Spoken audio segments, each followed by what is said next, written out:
Das heißt, ich kann jetzt mit dem Constable und hier mit ihm nochmal sprechen, oder was? Weil die sich widersprochen haben.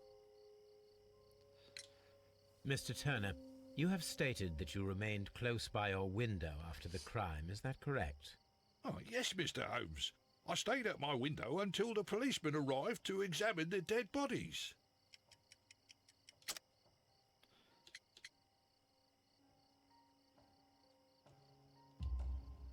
That is very interesting, Mr. Turner. Constable Marrow stated that he did not see anyone at the window when he was running through Half Moon Street. Well, I think Constable Marrow and me, we might have been distracted by the whistles and shouts coming from Whitechapel. We could have missed each other somehow. You understand what I mean? It was a bit of a stressful moment, to tell you the truth, sir. Allow me to form my own theories, Mr. Turner. Would you mind showing me the view that you had from your window? Not at all, Mr. Holmes. Please, follow me. Mr. Turner appears to live very modestly.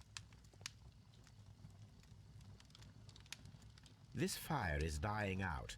It was last tended to over an hour ago. Asche. Verbrannte Seiten. The papers are almost entirely burned. I am unable to see what's written here.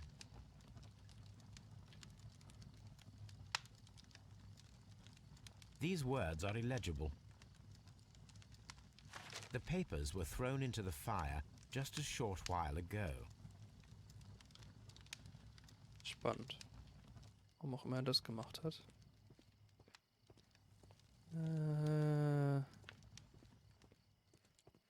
Bücherregal. The books on this shelf are in a mess. It looks as though Mr. Turner was trying to find something in a hurry here a short while ago.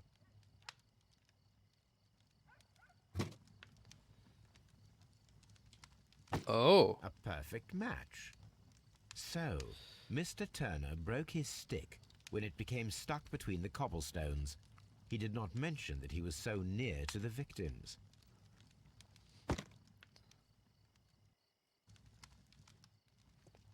Huh.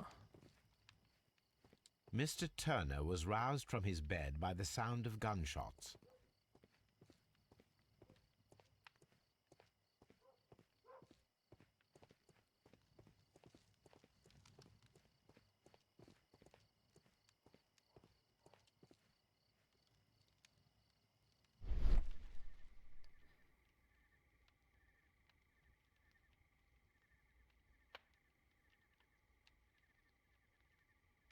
There are pieces of shredded paper scattered over the table. This kitchen knife is quite sharp. This kitchen knife was used to cut the paper.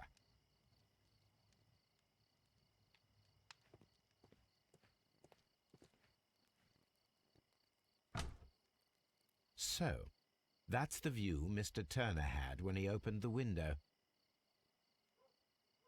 The dead body of Kenneth Butler. Brian Vercotti's contorted corpse. Mr. Turner had a perfect view of the crime scene. He saw the bodies clearly, and Leighton Chapman standing over them.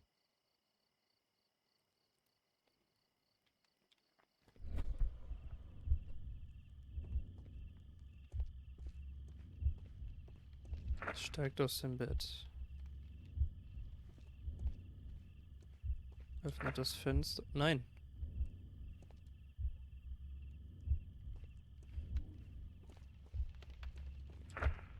Steigt aus dem Bett. Öffnet das.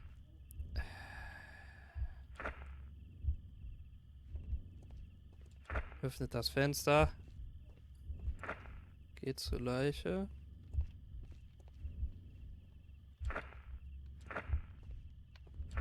So.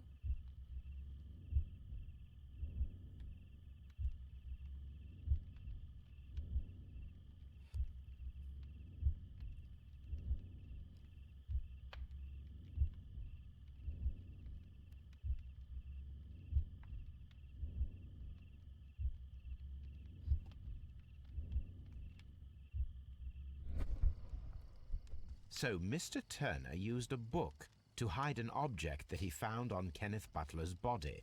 The question is, what did he find? Das Ende vom letzten Fall. Aber sonst. I can see prints from greasy fingers upon the cover of this book. Let us take a closer look. Well now, what a find. A precious jewel, concealed inside a book. Das hat er zerschnitten, das Buch zerschnitten, damit das Ding da reinpasst. A bracelet with a unique ram's head design, a distinctive feature of ancient Grecian artifacts, probably of the Hellenistic era. Jo, alles klar, schlaf gut. Danke fürs Dabeisein und viel Spaß auf der Arbeit morgen.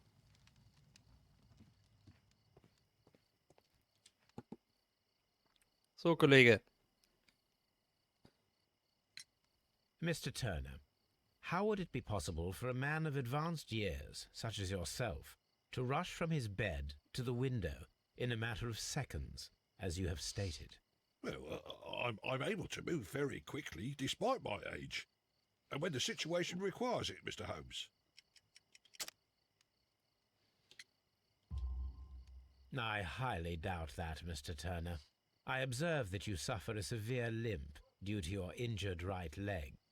It would have taken at least 10 seconds for you to approach the window. That means you could have easily missed something or someone in Half Moon Street during that time. You're right, Mr. Holmes. I could have missed something. But it did seem to me that everything happened so quickly. Oh, time can pull tricks on you. And what of everything else that you told us? Mr. Turner, it is vital that we have your complete and true statement. Mr. Holmes, I do assure you that the other things I said were most sincere. Ist halt so, ja? Mr. Turner, you were not sincere with me. Not then and not now. But Mr. Holmes... This, Mr. Turner, does not look like anything that a poor man might possess. It is worth more than the home that you live in. I can explain. No, merely correct me if I am wrong. You saw Leighton Chapman through the window, but you also noticed a glittering object on the ground, this precious jewel. You walked down and took the bracelet from the body of Kenneth Butler, and when you heard the whistles, you hurried away. That broke your walking stick. It caught fast between the cobbles. Constable Marrow was unable to see you in the window, as you were climbing up the stairs on your way back to your flat. Upon returning home, you hid the precious jewel inside a book. Mr. Holmes, please don't send me to prison. I didn't do anything bad. I'm just a poor man. When I chanced upon the bracelet, I saw it as an opportunity to make a little money. I was desperate. I only took the bracelet, that's all, I swear. You made a mistake by lying to me. But you are not a criminal. I believe that. Although I must return this bracelet to its rightful owner. Informationen über den Armreif finden. Wahrscheinlich im Archiv, würde ich mal vermuten. Aber ich muss vor mit dem Constable nochmal reden. Wegen den sich widersprechenden Aussagen. It would be my pleasure to assist you with your investigation, Mr. Holmes. Okay, was haben wir hier? Eins der Opfer hat seine Waffe möglicherweise zweimal abgefeuert.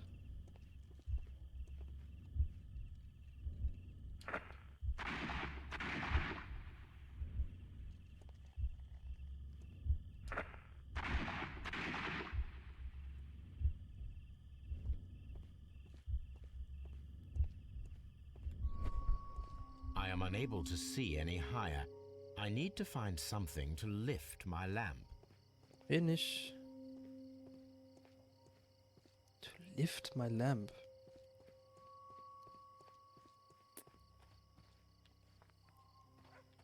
Dem Typen seinen Gehstock klauen?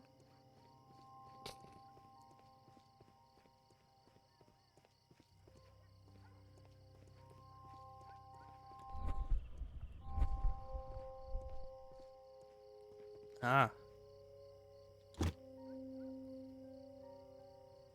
This should be useful.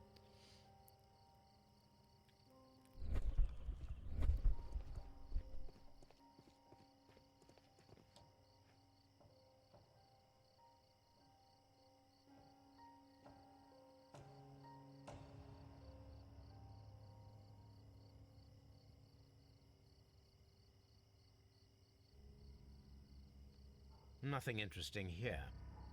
Mhm.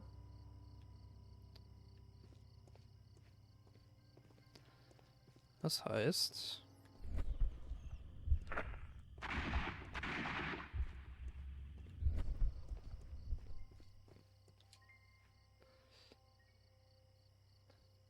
This is most definitely a bullet hole. The brick cracks are fresh. Watson, there was a third shot fired in this street. Guck mal.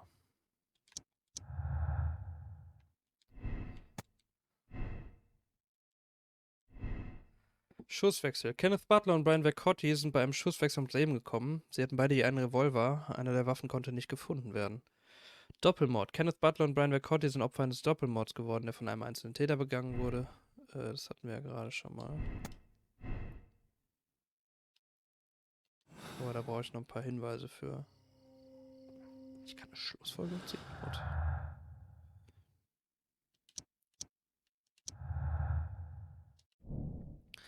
Verschwundener Mann. Leighton Chapmans Aussage über den verschwundenen Mann im Jackett in der Halfmoon-Suite scheint jetzt nachvollziehbar. 3 Schüsse am Tatort beweisen, dass es eine zweite Waffe geben muss, die jedoch fehlt.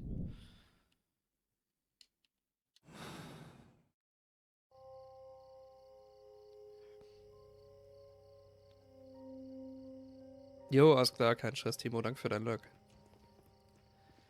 Viel Spaß euch beiden. Sammeln Sie Informationen über den antiken Archive.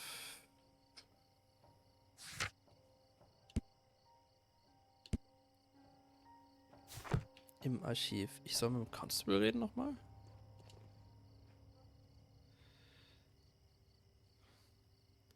Constable Marrow, I would value your assistance in this investigation. It would be my pleasure, Mr. Holmes. I would like to make sure that there are no places in Half Moon Street where a man could hide while you were running through it with your lamp. All right, Mr. Holmes, what should I do? Take your lamp and start walking, just as you did before, and try to find me. Understood. Welche Rolle spiele ich dabei? Ihn. Okay.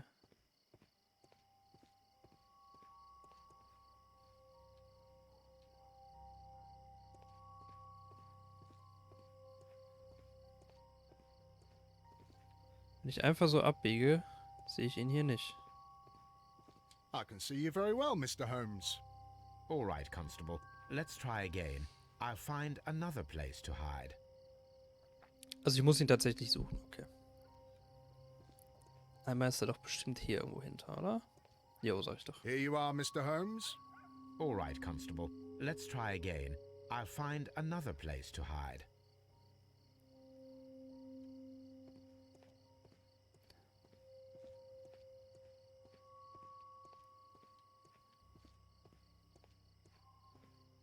So, hier war er ja schon einmal.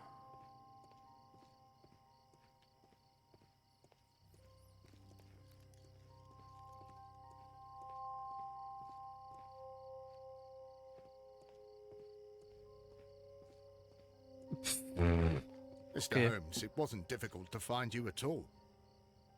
It is obvious now. No one could escape Constable Marrow's lamp while hiding in the street.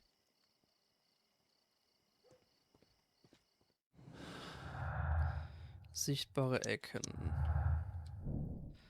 Hoch die Wand. Wenn sich zur Tatzeit eine weitere Person am Tatort befand, dann konnte sie weder nach vorne noch hinten in die Straße fliehen, sondern nur nach oben. Wir wollen das Ganze nachstellen. Imitieren Sie das Feuerwerk, wie es Leighton beschrieben hat, und klettern Sie die Wand hoch. Wait, what? Leuchtpistole und Kletterausrüstung finden.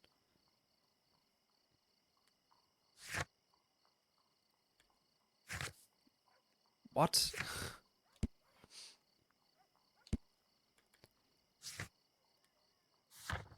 Ich fahr mal in die Baker Street. Ich weiß nicht, ob wir da sowas haben, aber die einzige Idee, die ich jetzt hätte dafür.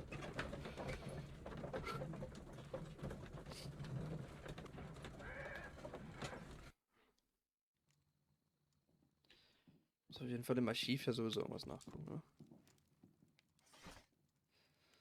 Antiker goldener Armreif.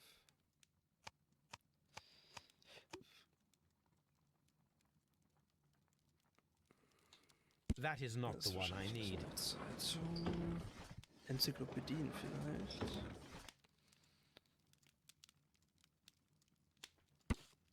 Ah, da ist es. Diese wunderschönen antiken Schmuckstücke sind ein Teil der Sammlung, die als hellenistische Schätze bekannt geworden ist. Auf dem Bild sind 5 Widderköpfe auf Armreif, Halskette und Ring zu sehen, alle aus purem Gold. Die fünf Widder von Mytilini sind seit 1885 verschwunden. Here it is. I need to continue my research in my archives. Achso, ich habe einen neuen Brief, logically. Für den letzten Fall. Was haben wir? Eine Sensation, eine exotische Möglichkeit für einen Mord. Das Arsenal der Kriminellen dürfte bald um giftige Pflanzen erweitert werden. Eine junge und bildhübsche Frau hat zusammen mit ihrem Kollegen in Kew Gardens den schrecklichen Mord am Direktor der Gärten, Mr. Montague Dune, geplant und ausgeführt. Nur ein einziger Detektiv war in der Lage, die Wahrheit hinter diesem Verbrechen aufzudecken, das zuvor als ein einfacher Herzinfarkt zu den Akten gelegt worden war. Der Name dieses Detektivs lautet Sherlock Holmes.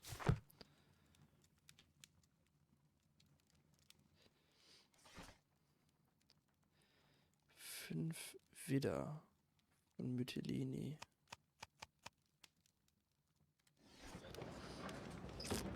Das ist doch auch wieder ein Enzyklopädien, oder?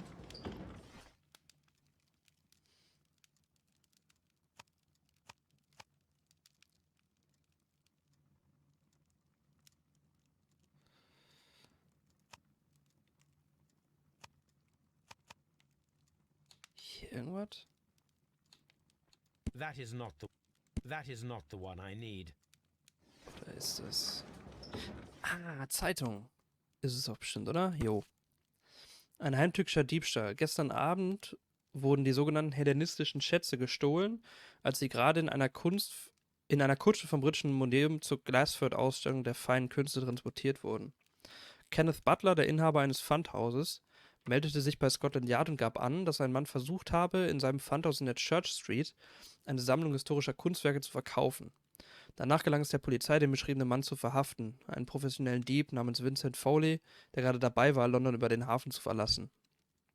Er wurde vom Fahrer der Kutsche identifiziert, in der die hellenistischen Schätze transportiert worden waren. Vincent Foley weigerte sich, Angaben über den Verbleib des restlichen Diebesguts zu machen. Kurz darauf wurde er ins Gefängnis gebracht. Die gestohlenen Kunstschätze sind weiterhin verschwunden. Here it is. One of the victims, Kenneth Butler, was involved in the story of the stolen Hellenistic treasures.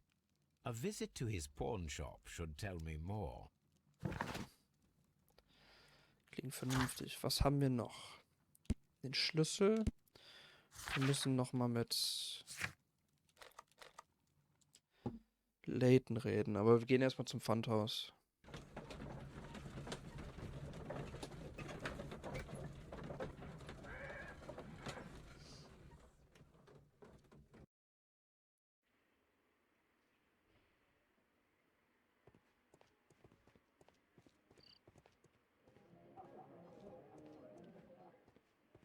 Was zur Hölle?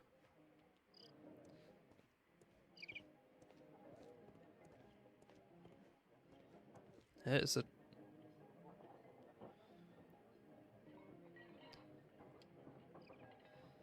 Das ist das Charaktermodel von Patrick Cairns, von dem Mörder aus dem ersten Fall.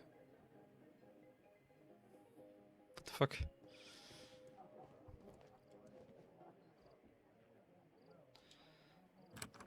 Mr. Butler's key matches the lock perfectly. Sehr gut.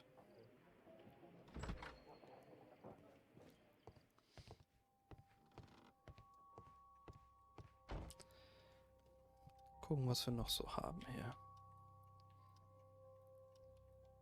These Kletterausrüstung. tools are exactly what I need to climb the wall. So eine random Kletterausrüstung hier, Alter. What the fuck?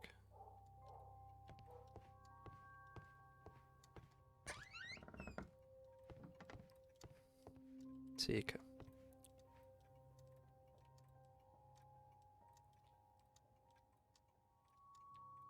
Die Schubladen. The ram's heads. This necklace belongs to the 5 Rams of Mittelin collection. Interesting. That means that Kenneth Butler owned a part of this collection all this time, 10 years after the theft. Was haben wir hier? Brief. Hallo Kenneth. Du hast mir mal von 3 goldenen Schmuckstäben mit Widderköpfen erzählt, aus dem alten Griechenland. Die hast du doch noch, oder? Dann gibt es eine tolle Neuigkeit für dich. Ich habe da einen Typen an der Leine, der den ganzen Schmuck unbedingt haben will. Er ist bereit, dafür ein kleines Vermögen hinzublättern. Ich kann ein Treffen zwischen dir und diesem wandelnden Geldbeutel arrangieren, aber ich verlange Provision. Ich werde Sonntagabend an der Ecke Great Alley Street und Half Moon Street auf dich warten, vor dem Feuerwerk, Brian Vercotti. Oh. It looks as though Mr. Butler kept a careful record of his operations.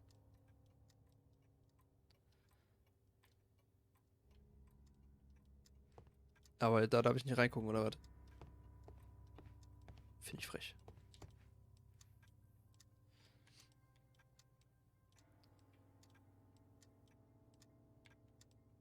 This is exactly what we need in order to imitate the flash of the fireworks.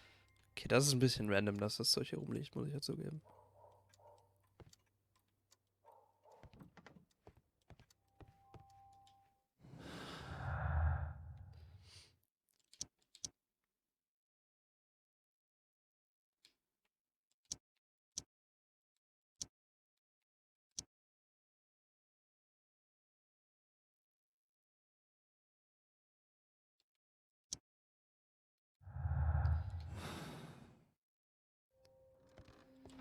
So, das heißt...